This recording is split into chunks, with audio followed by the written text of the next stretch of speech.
He opened the door, he looked back, he smiled, he closed the door, and he left. 1 year ago, Friday, April 27, 2018, Elisa Cordova watched her husband leave for work. It was just a different day. I made him breakfast.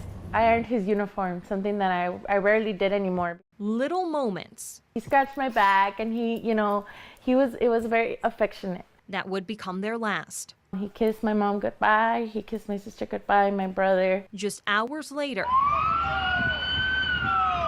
I'm here to see my husband. Can somebody tell me what's going on? she learned her husband, Nogales police officer Jesus Cordova, had been shot and killed. It was just so, even hard to breathe, I remember. It was just awful, awful, awful. And I told my mother-in-law, because she doesn't speak English, and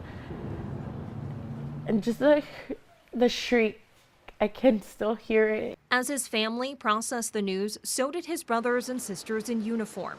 It's a blur sometimes.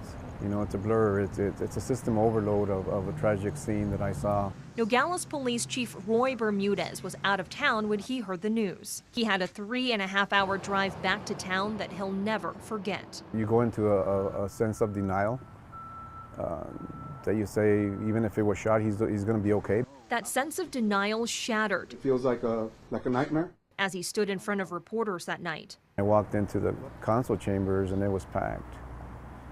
And that was the time that I said it really did happen. A year later, both Chief Bermudez and Cordova are on the same mission, learning to move forward while keeping Officer Cordova's memory alive.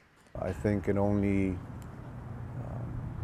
revived the spirit as far as to why we get into this profession, why we do what we do.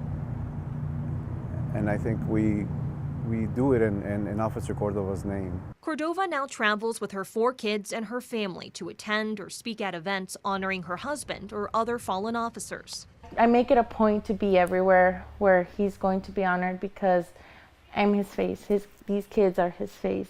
And when she's not on the road, her hands are full with their 9, 3, and 2-year-olds and 8-month-old Jesus, named after his father. Dale besito. Besi. Though the two will never have a chance to meet, he'll grow up in a family and a community that understands the hero his father was. Nicolás is the exact replica of his father. And while the past year has been overwhelming, Cordova says love from family, from strangers, from the law enforcement community, and from her husband is what has kept her going. I think of that, I think of that and I figure it out every day.